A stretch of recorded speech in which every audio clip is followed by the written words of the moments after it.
From Acres U.S.A., you are listening to the Acres U.S.A. podcast, a conversational podcast where we'll explore sustainable farming, regenerative practices, and the latest innovations in eco-agriculture with some of your favorite farmers and ranchers. I'm your host, Taylor Henry, the owner and CEO of Acres U.S.A. Welcome to the Acres U.S.A. podcast.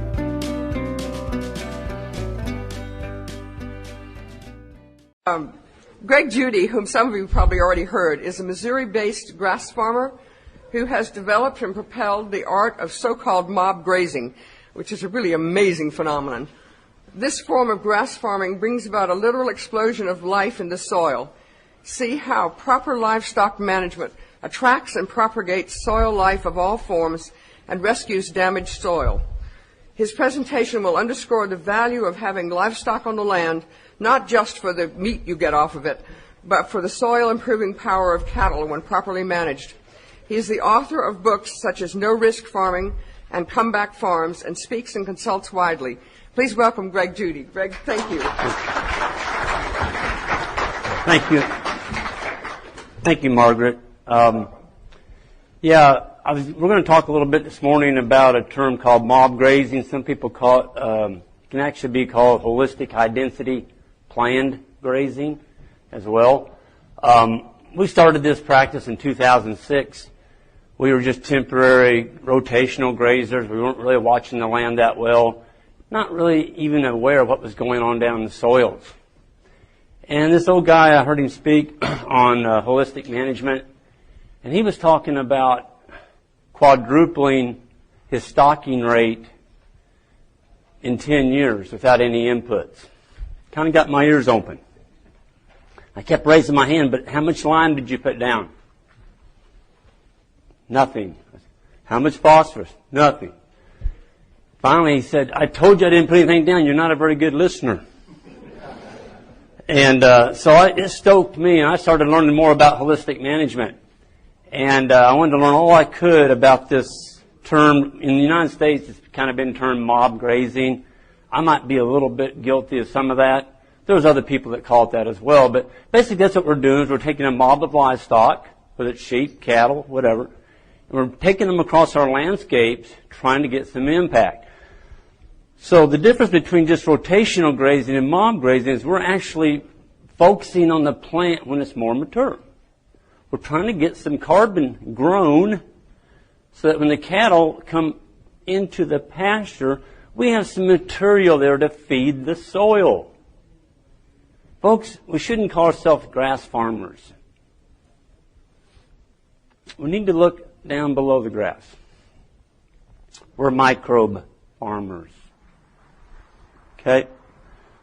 There's 50 million microbes, or no, it's 50 billion. 50 billion microbes in one good healthy teaspoon of soil. Now we're talking about some serious numbers here. Did you hear that? Healthy soil. A lot of soil that's being cropped and farmed in the United States and the world is sterile. We're not feeding it. I wasn't even focusing on it. I was feeding my livestock. Okay?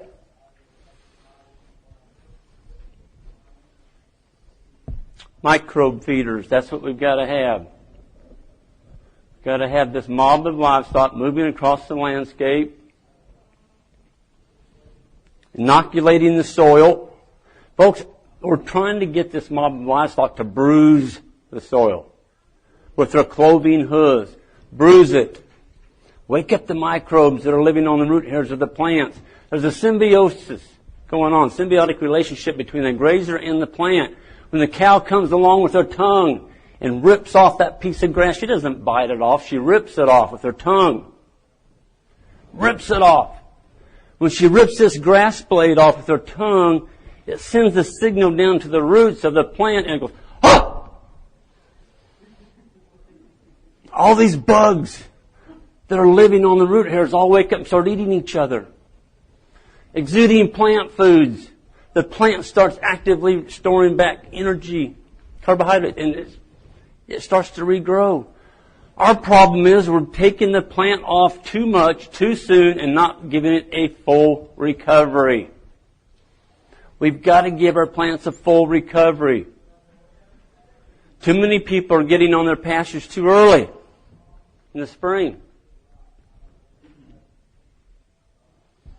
We've got to have the right kind of livestock. We've got to get that back in them, folks. We've got to get a fermentation tank there to hold all this grass. I don't want a sleek-sided calf. What they call these sleek-sided calves. Oh, we can feed all this grain to them. No, we need to get some gut back in them. We've got to get them fat. Learn to hate, if you don't know anything else about livestock, for you all just starting out, learn to hate leg. If you can see a lot of leg on an animal, that's an animal that's not going to make you any money on grass, period. She's what we call a high-maintenance animal. She's going to eat your grass, but you're going to be broke at the end of the year. We've got to get an animal where you can't read a newspaper under the belly. How much does that sell for right there? Between her belly and that ground, how much do we get for that? That's right, 0. We can't sell it for anything. It's air. We got to give our livestock a smorgasbord. I'm not into monocultures. I don't want any part of them. Nature is not monocultures. Now, a lot of people look at that and go, Greg, you really blew that. Look at all those weeds and, oh, seed heads.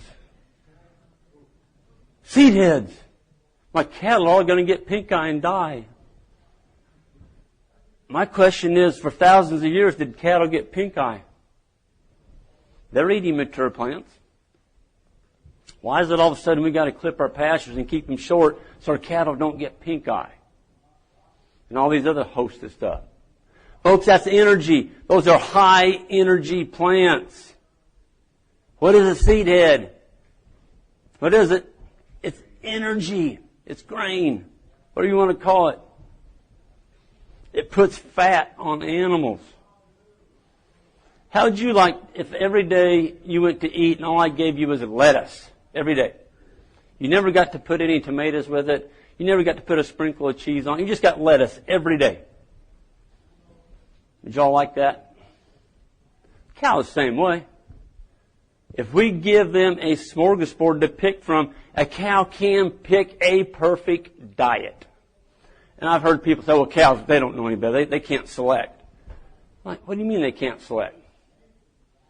A cow's life depends on it. They've got to be able to select. Talking about the plant tips. So we're trying to build the soil with this mob without hurting the plant and hurting the regrowth. So if you look at the top, how does the sun travel? It travels in straight lines. So the part of the plant that is the closest to the sun, those are the, if you turn your livestock into a pasture, the cattle or your sheep will always take the high energy plants first, the tips. Now if you leave them there a second day, third day, whatever, they're going to continue to graze that plant on down lower. So what we're focusing on Judy Farms is taking the tips. We just take the tips and we move. And we're not going to get every single tip on every plant. I don't worry about that. Just move them. If you leave them there a second day, they will overgraze those plants. So what have you done? Nothing. Because you got the microbes of the gut in the animal. She's used to working with high energy tips. Okay? This, I'm looking right now in the belly of the cow. It's working real well. Because it's getting tips, moving every day. I get lazy. And I say, I don't want to do this every day. I'm going to move them every 2 days. Okay? So on the second day, these microbes in the gut of the animal have to switch down and start eating more cellulosic, maybe higher protein plant tips, plant parts. So all summer long, if you're moving them every 2 days, your animal performance is doing this. Good, bad.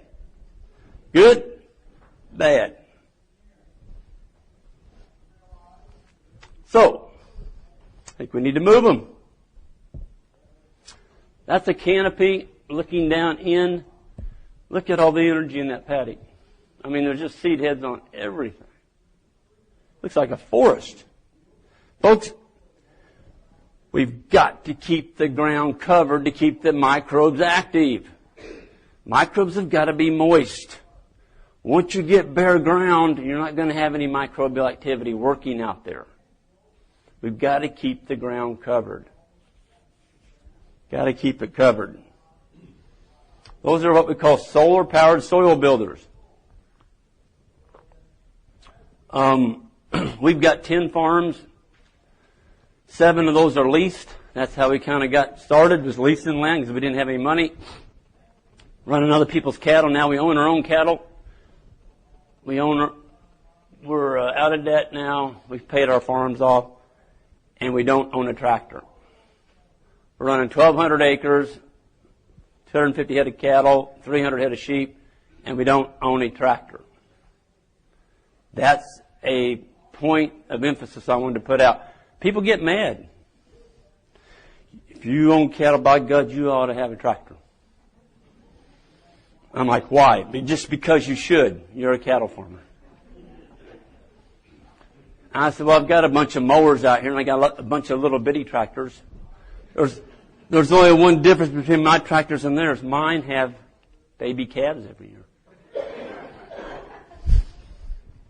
Their tractors, yeah.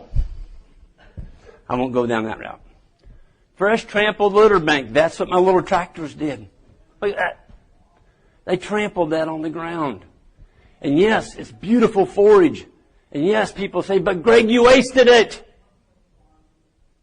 You didn't put it through a cow. You wasted it. Just listen to a guy this morning talking about crop residues, how we need to return them to the soil to keep the organic matter going up. Just putting manure back down doesn't bring the organic matter back up. We need to feed the soil crop residue. What do you think that is? My crop is grass. I'm putting a lot of residue back. A lot of residue. Folks, the more you can afford to leave with each grazing pass, the more you will have when you come back. And when you get in a drought, your soil microbes are going to keep growing. You're going to have feed for your livestock.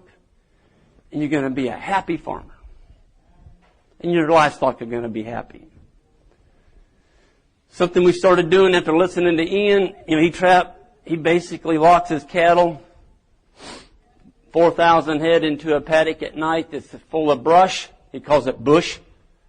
He said we call stuff different here in the United States. He's a South African rancher. He calls it bush. And he's created open savanna in his bush by locking the mob in at night. That's what we did here. So we locked the cattle in. This was all bush or brush. And the cattle went in and tore off all the leaves as high as they could reach. And the smaller trees they actually killed, opened up the canopy, and now we have grass under the trees.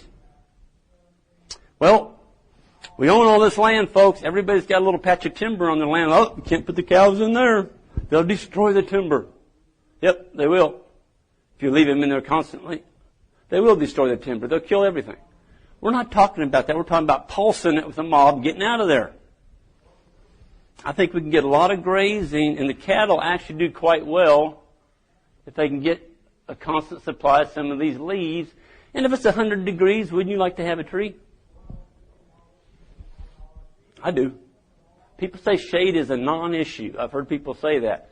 I'd like to have those people come out and put a black hide on and stand out in Missouri summer, 105, and expect to put on weight, have a calf, not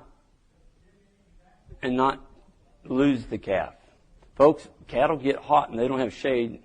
I've seen it. They can actually lose their calf. It's inside. I mean, they just can't carry the pregnancy. We need shade. Folks, put yourself in your animal shoes. If your animals are comfortable, you're going to be comfortable. You've got to have a conscience if you're going to keep livestock. I really believe that. This is before the mob. This is a riparian area. We actually put them in. Now we've got some microbes growing. We're building topsoil under these trees. They're not on there very long. That was 12 hours. And they ripped off all the canopy, tore off all the grapevines, opened that up where there's some sunlight starting to get in. Now we've got grass down in there. These are our soil builders that headed to work. They're quite happy to do that. We just walk them down the roads. We've got 10 farms. They're 5 miles apart. We're pretty lucky they're all within 5 miles, and so we can walk our cows to work. We do block the highways, and we're on the highway about 10 minutes, and we do fertilize the highway a little bit. That is something you want to do is drag a tarp down the highway after you do your cattle drive. The big ones, you want to spread those out. The Mercedes-Benz hits those and it throws it up on their car. They don't like that. Just little tips. Here we are bruising the soil, like we talked about. So they're constantly bruising it. Oh, and there's also another relationship I forgot to tell you. When those cows are grazing that plant tip off, they're ripping it off, they're actually leaving a little bit of residue on the grass. It's called smooth. It's a mucus. It's like a steroid to a plant. It makes it grow back faster. It's called smooth. I think somebody had all this stuff figured out. We've kind of boogered it up. We've got to get the animals, let them be animals, treat them good. And this is a good one I like. I gave this talk down in Missouri, and there were some Department of Conservation people there, and they got up and walked out. That's cattle. Does that look destroyed? Nope. The cattle are the only thing that healed that. It would still look the way it was when we released that 13 years ago if I hadn't put cattle on it. They had it fenced off. It was all washing in. There was a few little trees in there, and every time it rained, the trees would go down the creek. Folks, sod holds the world together. Where would we be without sod? Grass. Think about it. Where would we be? We've got to have grass. There's nothing that slows water down better than a solid bank of grass. There's fish living in there now. There's fish in there. That pool water's deep. The cattle have kind of pushed the banks together, and now I'm catching on my neighbor's soil. When it rains, his soil comes through our farm. That grass grabs it and holds it in place. So my creek banks are uppening. They're coming up because the grass grows right back up through that soil. So my creek banks are getting up, and that's making my water deeper. But the way this is grazed is the cattle actually go across it in strips. So we'll put 250 head on that for one day, and they have to cross that to get to the other side to eat. It's pretty good water. Go look at the life in your water. See what's living in there. If there's fish and there's frogs, tadpoles and stuff, so it's pretty darn high quality water. I wanted to point out one other thing. Look at the diversity. Somebody said, but Greg, you've got a cocklebur there. Oh. Yep, more than one. There's another one. Do you think those cattle care if that cocklebur's there? They're probably going to eat it. And so we need to reclassify what we call weeds. Folks, if livestock will eat a forb, that's what a weed is, it's a forb. As long as livestock will eat a forb, it's not a weed, it's food. That's what it is. We need to maybe look at more species of animals. I was pretty single-minded starting that. We just did cattle. We've added sheep. We've got some pigs. Hogs and the cattle run together. We actually bonded the hogs onto the cattle. The hogs think they truly are a cow. When we do the mob move, the hogs are the first one into the new paddock. These are Tamworth. They're excellent grazing hogs. One big water tank. Ian really poked fun at me for putting in water tanks. He said, Greg, it looks to me like you wasted a lot of money. You got a great big old tank up on the hill there. Why don't you use that? Well, we're a fisherman. I love to fish. I said, I'm not going to want those cows in that pond. Well, then don't let them in it. I'm like, okay. It's amazing how we take our blinders off. I've been on this farm my whole life, and Ian comes from Africa once a year and goes, why don't you let your cattle drink from the edge? I'm like, okay. So that's what we do. We run a poly wire right around the edge of the dam, The cattle have to stand on the sod and reach their neck under the wire and get them a drink. They're not pooping in it. They're not peeing in it. They're not dragging 4 footloads of dirt or mud into your pond every time they go to drink. And actually, the area around our ponds now have some of our best grass. Why is that? It's a magnet, that's right. It's a magnet. Getting a lot of manures, getting some more trampling. Folks, if you want to get diversity, you crank up the density on one of your pastures. Let me back up on that. Stock and rate. Stock and rate is how many animals you have on your farm for the year. That's stocking rate. Stock and density is how tight you have them for a certain period of time. Or it's how tight do you have them stocked in there. Okay? So that's what we're talking about here, stock and density. So if you put them in there fairly tight, don't leave them there very long. They're going to run out of feed. But you can really treat problem areas of your farms. We park our cattle on weed spots. If we have a big explosion of sprouts that are coming out into the pasture, we may lock our cows on those sprouts for an hour. Just take you some polywire, go out there and lock them on there for an hour. Mark that spot. Come back and look at it in 90 days. I promise you it will be better than the surrounding pasture around it. Because it got bruised, it got fertilized, probably got seeded. They knocked a lot of seed on the ground, and then they were gone. It's wonderful stuff. I like this because I don't have to do it. They're doing it. I'm just the orchestrator of this whole thing. It's wonderful. We're starting to see the perennial warm season grasses come back into our pastures because we're feeding the soil. This is eastern gamma grass. It covered the plains. It was all over Missouri. It's gone. We didn't plant this. That's what's exciting. These plants were put in the early 1900s probably, before they got grazed out or plowed up. It's coming up all over these farms. Somebody says, well, somebody seeded that. Yep. Some plant seeded it about 100 years ago. Everybody says, what do you plant? I said, cow hooves. Cow hooves. Did y'all realize that water doesn't harvest solar energy? Water, money you spend, if you're strapped for money, don't go out and put water points all over your farm. Spend it on fence. If you don't have much money, get your fence in place so that you can control the livestock. Livestock have 4 legs. They can walk. Okay? As you get more income and you want to maybe put a water point where they don't have to walk quite as far, but that's fine. But starting out, focus your energy and your time on controlling the livestock. Fence. Fence harvests solar energy, not water. Yes, they got to have water to drink. I'm not saying they don't.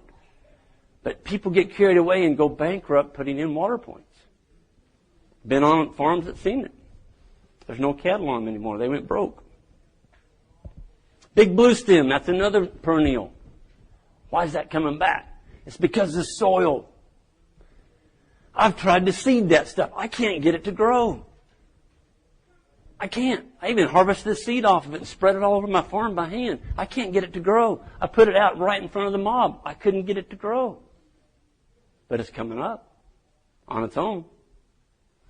Because of the microbes, the litter. Folks, what is a litter bank?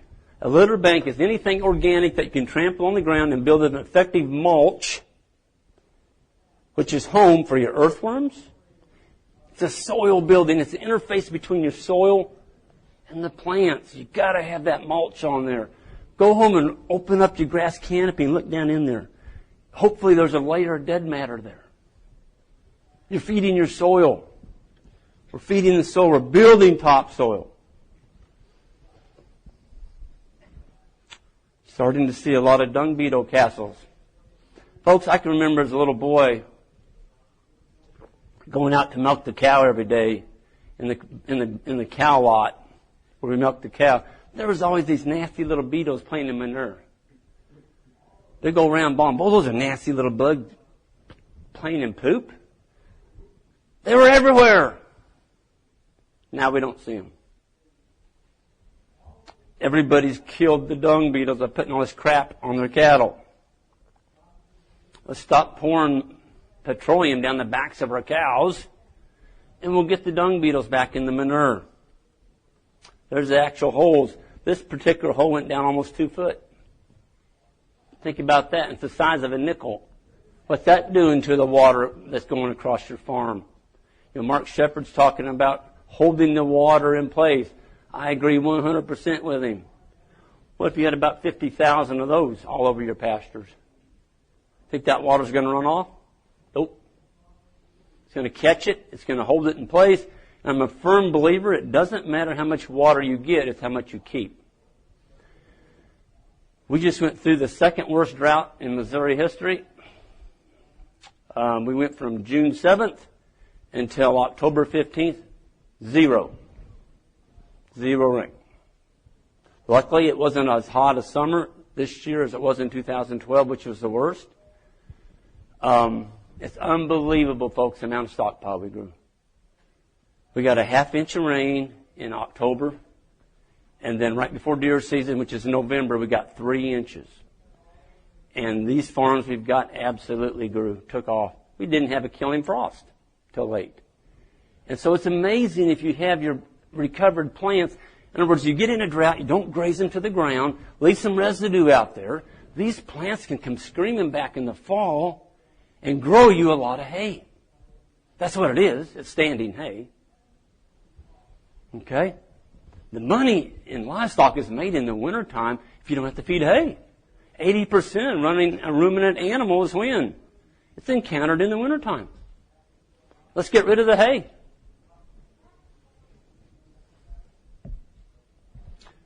People look at that and go, Greg, look at all that nasty grass. You let it get away from you. No, that's a savings account. Look at that as a savings account. And don't get scared. If you go home and try and do this in the spring and you let your plants get started and then bring your livestock in so you're not chopping off the baby's heads, that's what a plant's trying to do, is trying to get started, and you come along when it's this tall because your cows like it. They'll eat it. They'll eat it right down to the ground. That's what you did. You chopped off the baby's head. That's what the grass is. He's a little baby and you just chopped his head off. And now you're saying, little baby, you got to get grown back in 30 days because my cows are going to be hungry. So in 30 days you come back and the little baby's almost back up. You chop his head off again. He's done. He's done. 40% of the growth of your whole farm is done for the whole growing season. You're done. Sorry. Let the plant get to the boot stage. What is the boot stage? The boot stage of a plant is right when the seed head's starting to stick out the side of the leaf. The stem. Look at the stem. Should have 4 leaves on your plant. And the boot of the plant, or the head's just starting to poke out. Start grazing. Start grazing. And here's what's going to happen. Before you even get halfway around your farm, it's going to look like that. You know, gosh, dang it. I'm going to go hay it. You know, it's going to waste. Get up the mower. Mow it down. Roll it up. Bale it. Put it in a bale. No, don't do that. Act like you don't own a third of your farm. Just leave it off. Don't graze it. If it really bothers you that bad, just leave it off and go back around. Just graze 2/3 of your farm. That's going to allow you to get back to about where you started at the right amount of time. The cattle are still going to graze fairly well. The plants are going to do well because you only graze the tips, remember? We're just taking the tips. Maximum animal performance, tremendous energy. The microbes are happy. The roots are happy because the plant's growing back. You left a huge solar collector intact. You didn't take off the plant. You only took the top third. So the plant goes boom, comes flying back in growth. Your animals are getting fat right when they're calving.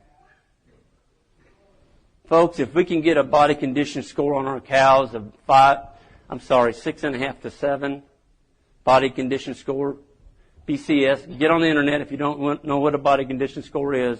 It's 1 through 10. Your cows need to be 7. If your body condition score is 7 on your cows, 98% breed back. In other words, she's got to be a 7 when she calves.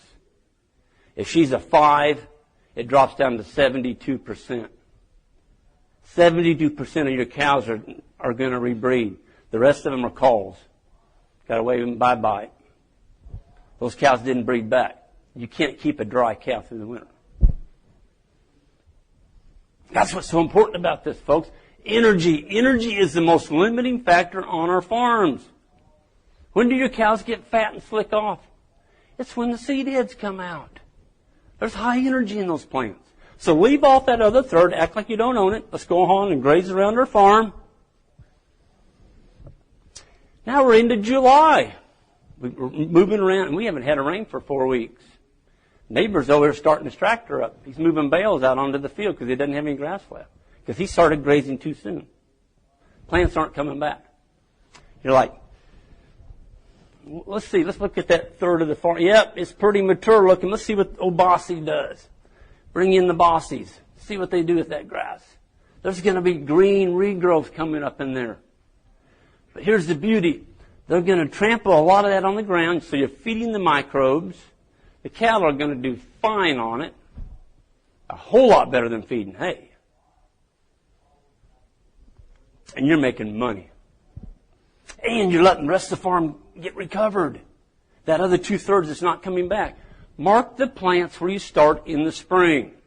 Make sure that when you come back, they're fully recovered. If they're not recovered, you shouldn't be grazing them. If you are, that's called eating your seed corn. You're going to run out of grass. I did it, folks. I did it. Slow learner. I did it for about 10 years. And every year, I'm an eternal optimist. I'm like, well, next year will be better. You do the same thing over and over again and expect a different result. Doesn't work. So that's that same field. Now we put a 12-hour grace period on it. So we had 100 cows that weighed 1,000 pounds. We had 100 cows that weighed 1,000 pounds on 1 acre. That's what that means. So there were 100,000 pounds of beef per acre for 12 hours. And yes, that's beautiful. Burn that into your mind, folks. That's what it should look like. A lot of people go home, I'm going to mob graze. And they have this vision that it should look like this platform up here. That's mobbed. That's not mobbed, that's nuked. Your animals are going to starve. They're going to come up open. They're not going to breed back. You're going to have calves getting sick because the cow can't pass the correct nutrition to the calf through its milk. She's not getting enough to eat. That's what it should look like. And a close-up looks like that. This silly thing. Yep, I wasted a bunch of feed there, didn't I? No, I didn't. I'm feeding my soil. Look at it as your, that's a future savings account. For every grass blade that you trample on the ground, you get 2 back. Think about that. If you could put $1 in your savings account and the bank could give you back another $1, I think I might take up on that trade. Well, that's what we're doing here. 4 weeks later, all the green is coming up through what that young man was holding in his hands, which is now down in here. It's under the canopy. That's brown hay laying all under the grass. That's what that young man was holding. It's dead now. And this is all green material coming up through it. Look at the lagoons. People say, Greg, you don't put down clover? I'm like, why should I? Nature's doing it for me every year. You get into these longer full recovery periods, the plants have a chance to put some seed on. You don't need to be seeding clover on your pastures. It's the biggest waste of money there ever was. Nature does it. Look at that. Folks, that soil down there, when I opened it up, there was a caterpillar down there. He was about 2 inches long, and he had about 40 legs on each side. And he's booking along the top of the ground. He's looking up at me. He's got sun. They don't like sun on him. He's got these beautiful little antennas, those little yellow balls on the end. He's looking for a place. And there's these ants and there's these bugs and hard-shelled bugs digging down. It's life. There's life in that soil. Why is there life? It's because we're feeding it. We're giving it habitat. It's moist. That's August, by the way. August in Missouri. You think of August as a hot, dry, nasty. Well, maybe not if you keep the soil covered. New seedlings coming up through that. Now, this is the same picture. Do y'all see all that grass that young man was holding? Where did it go? Where did it go? The earthworms ate it. It's gone. It's new soil. Learn to read the belly of your cow. What's going on in that rumen of that cow? We are so fortunate we have an animal that plops down a barometer on the ground every day. It does. We can read the barometer. We can tell how well our cattle are doing. Just walk over and look at the manure pads. Oh, doing a good job. Folks, that's a good job. Learn to read a manure pad. It's got to have the pond in it. And you've got to have these little ridges around the edge. Okay? And when you take your foot and you spread it open like that, it should have the consistency of pumpkin pie filling. If you see water bubbles pop up out of that manure pad when you spread it open, little bubbles of water coming up, that's not good. Cows got too much protein. In other words, you're probably making her not get enough plant tips. You're making her graze the plant down too short. Too much protein. If it looks like a sheet cake and it's runny and there's no pond, those cows are losing weight.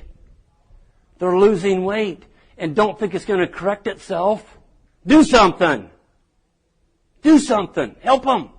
This is a team effort, folks. Help your cattle. How can you help them? Greg, well, I'm doing the best I can. Well, help them out. If it's running like that, put out a little dry hay for a few days. Let them get some scratch in that gut. Dilute the effect of excess protein, and they'll start putting on weight. Their tails will clean up. Everybody says, oh, your cows got worms. Parasites, that's runny tails. I'm like, that ain't runny tails. It's your forage. You got to move them cattle. These people that set stock and just give the animals the whole farm, I wouldn't want to be a cow on one of them farms.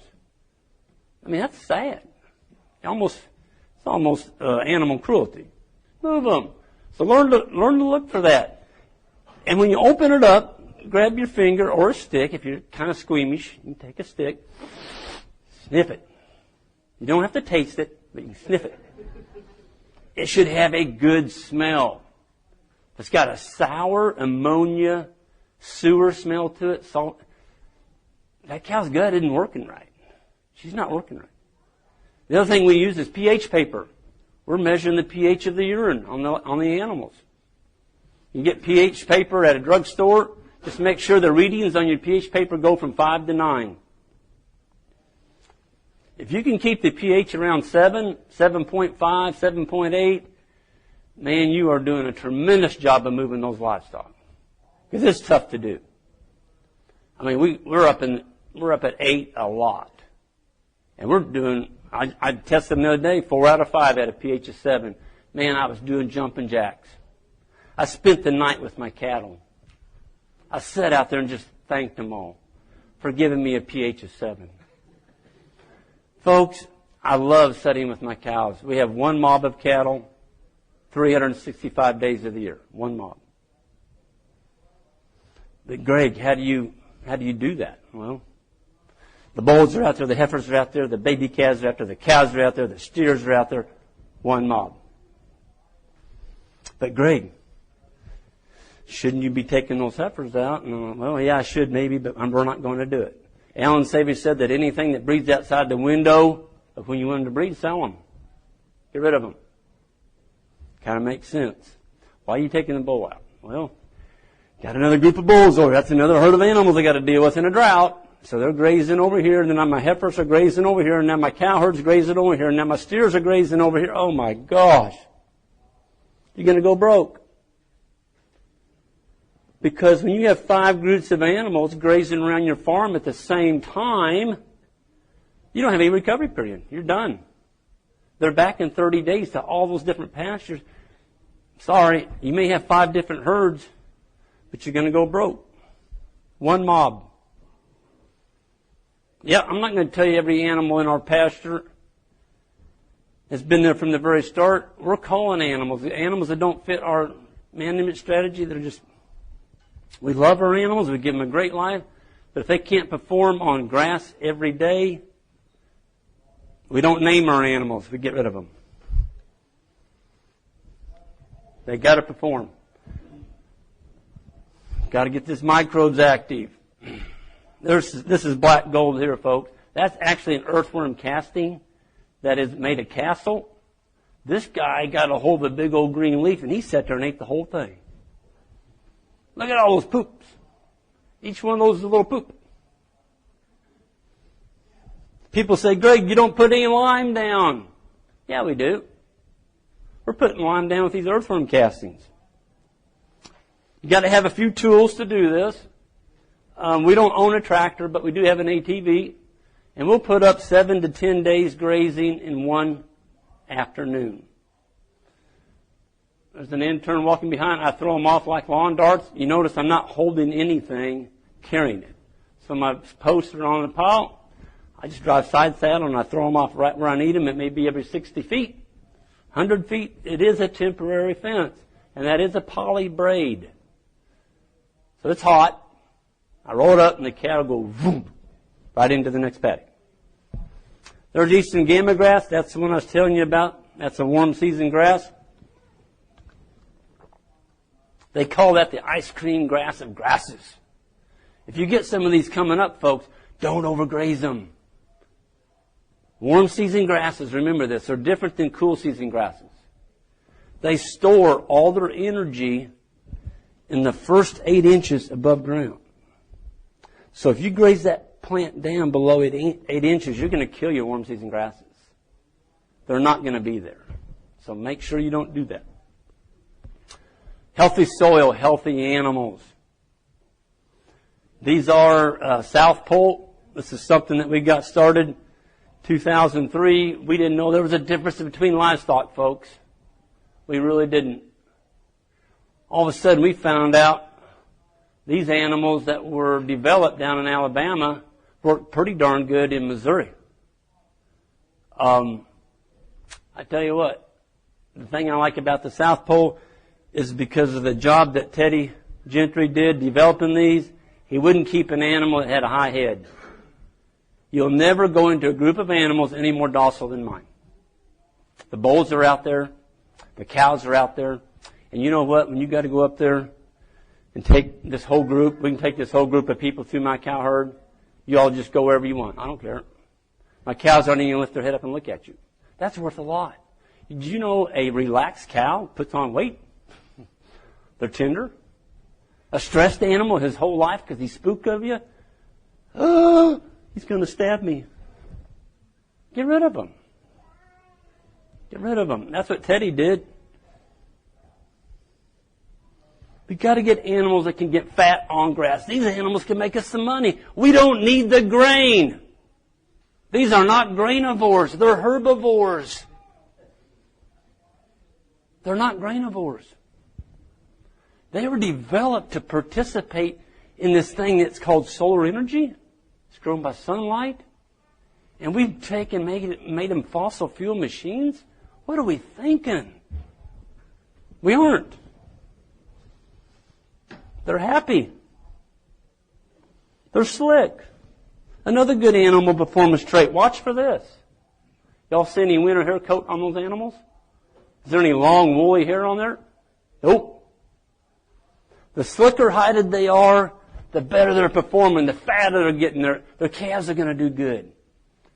Teddy started noticing that when he developed his breed of cattle, South Pole, the ones that slicked off the first in the spring, they had a 50-pound heavier weaning weight on their calves in the fall.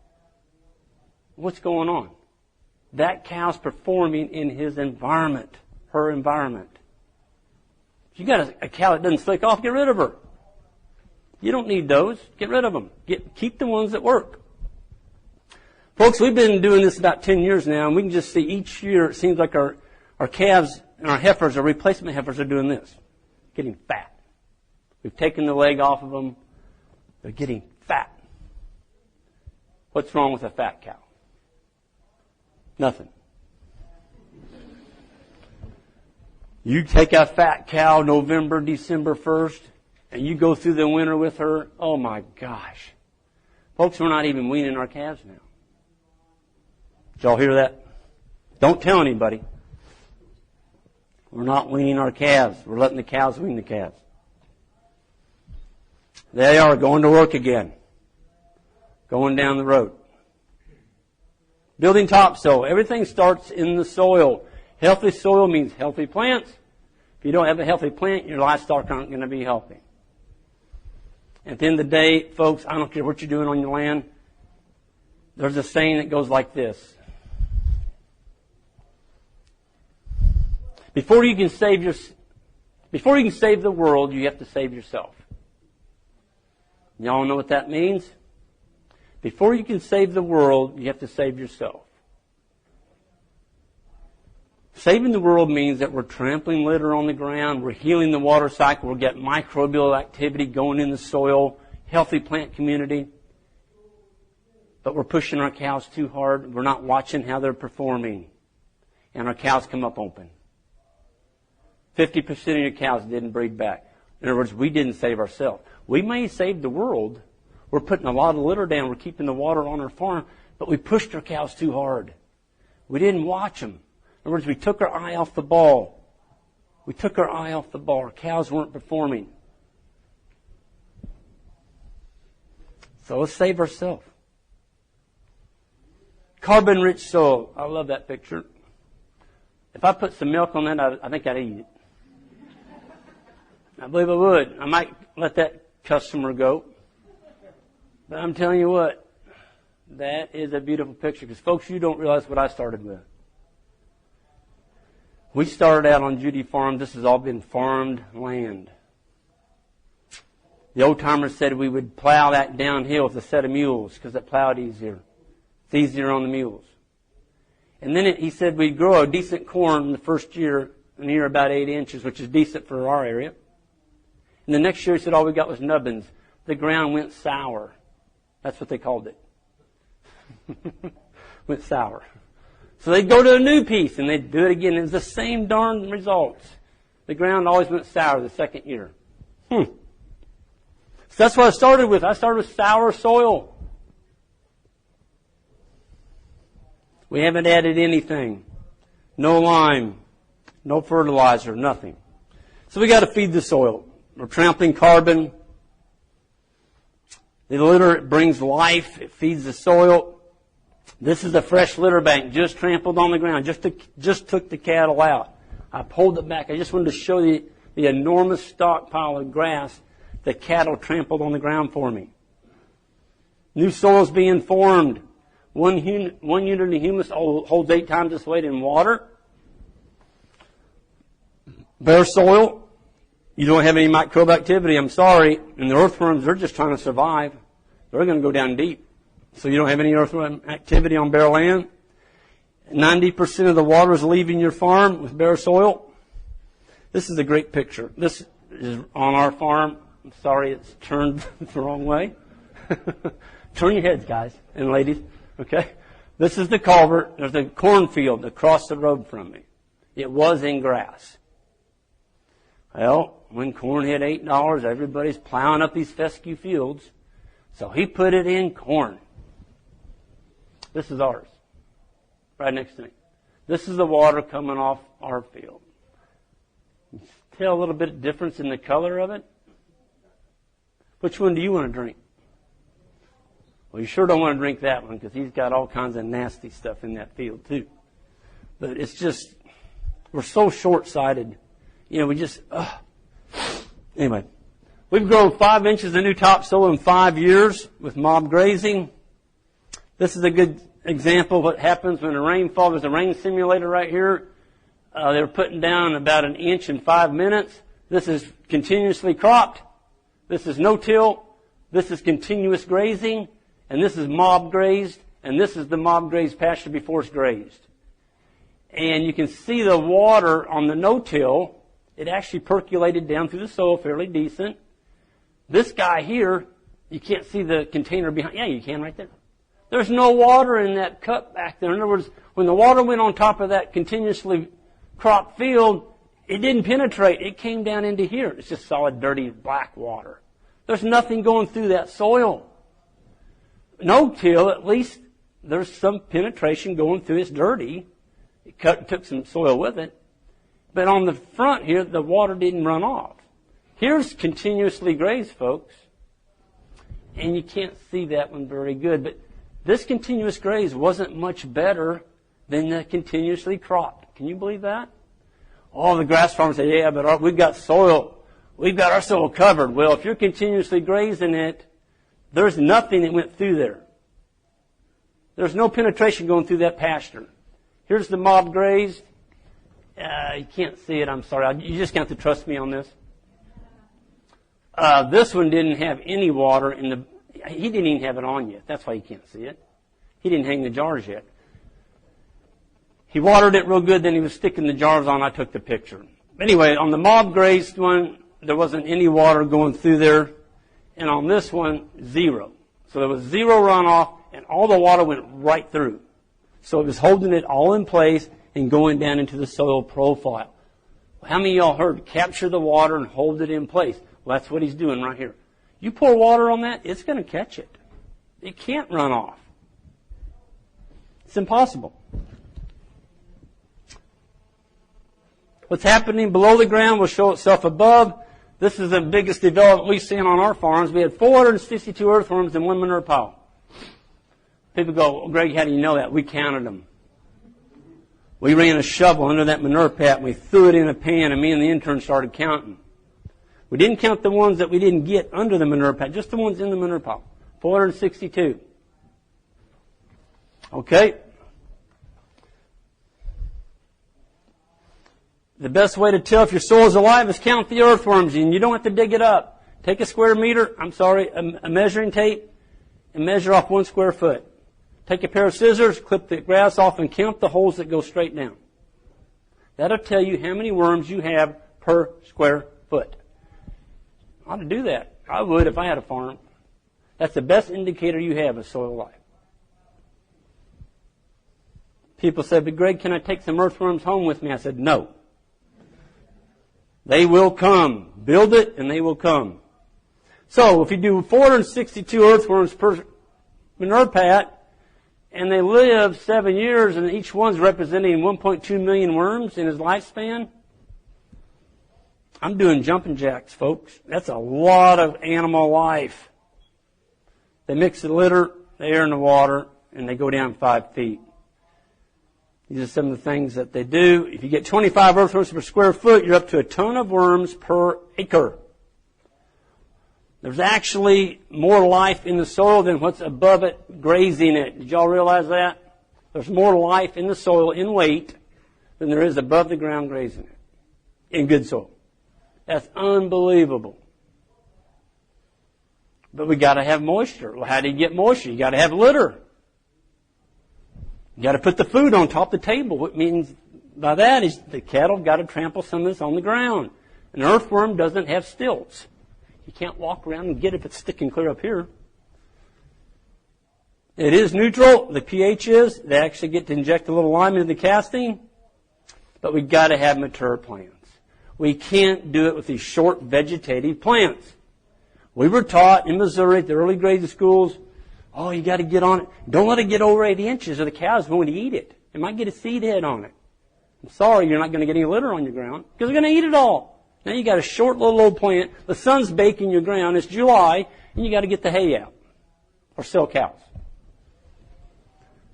Do you think somebody got the hay roller out before a white man arrived with a firearm? Was there somebody out there rolling hay out to these animals? Nope. Well, why do we have to do it? Let's bend that stem. So that's what we're trying to do. We're taking a grass plant. We're letting it get tall enough that when an animal steps on it, it breaks it. That's all we got to do is break the stem. We break the stem, it kills the sap flow back to the root, and now we have carbon. We have carbon. And we didn't have to do it, the animals did it. If you want more carbon on the land, when you move your cattle, give them long, narrow strips. The more long and narrow they are, the more carbon you're going to get on the land. If you want to put more of that grass through your animal, make your grazing pieces more square, and they'll eat more of the forage. Long, narrow strips, it gets more of it on the ground. Like to leave some standing? No burning, absolutely no burning. Look for some of those.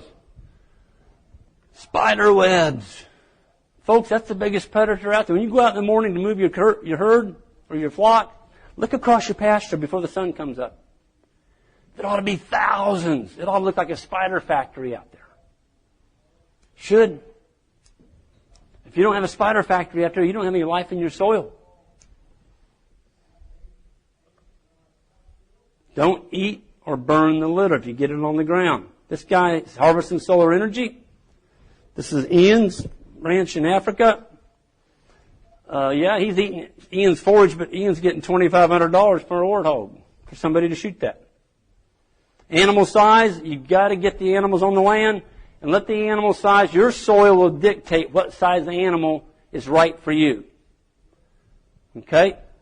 And it's all tied back to the fertility of your soil. If you're on a poor soil base, your cattle are probably not going to get as big. If you bring a big-bodied animal into that soil, he's going to fall apart. This is 4,000 feet elevation. That animal's a 2-frame bull. So he's not very tall. He's about that tall, but he's about that wide. Okay, he's adapted to that environment.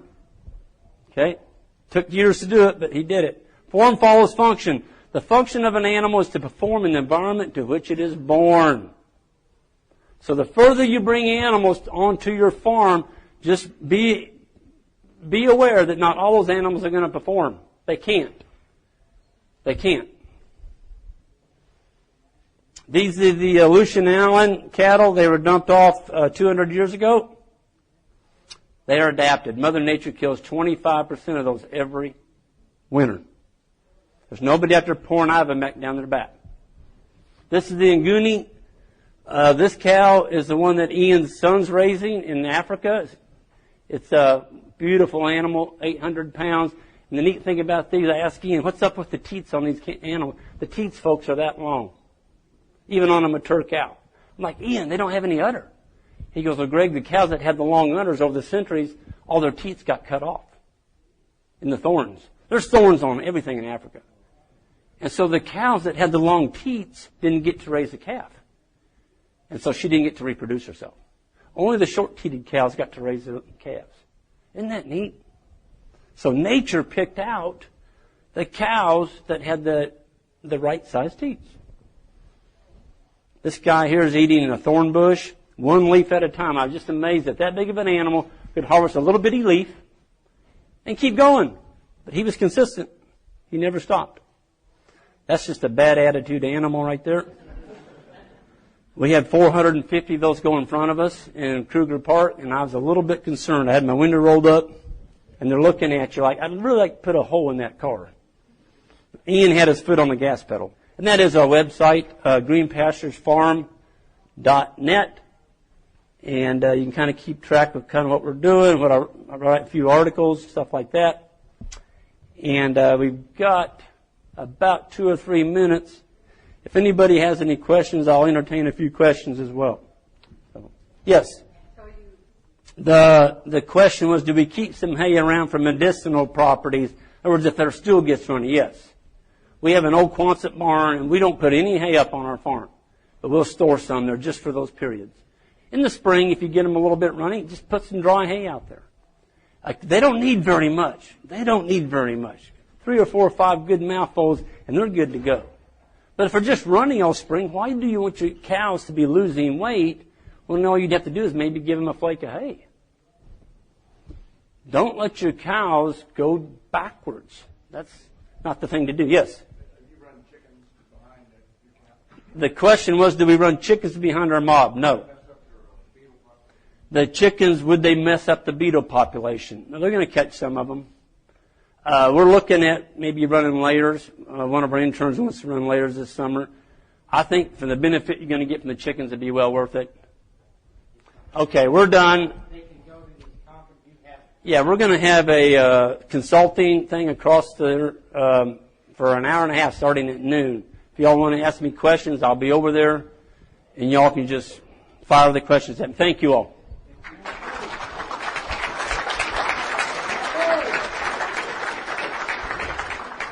Thank you. Thank you for listening to the Acres USA podcast, a podcast production of Acres USA. Find us on Spotify, Apple, Google Play, and other popular podcast platforms. Acres USA is North America's oldest publisher on production-scale organic and regenerative farming. For more than 50 years, our mission has been to help farmers, ranchers, and market gardeners grow food profitably, regeneratively, and with nature in mind. Find our books and other Acres USA media and learn about Acres USA events at acresusa.com. Read our online magazine at members.acresusa.com, and we'd like to thank Acres USA staff for their contributions to producing this podcast. This episode was edited and engineered by Kennedy Stroessel and Weston Larson of Acres USA. And we're grateful to our guests for taking the time to talk with us about their experiences.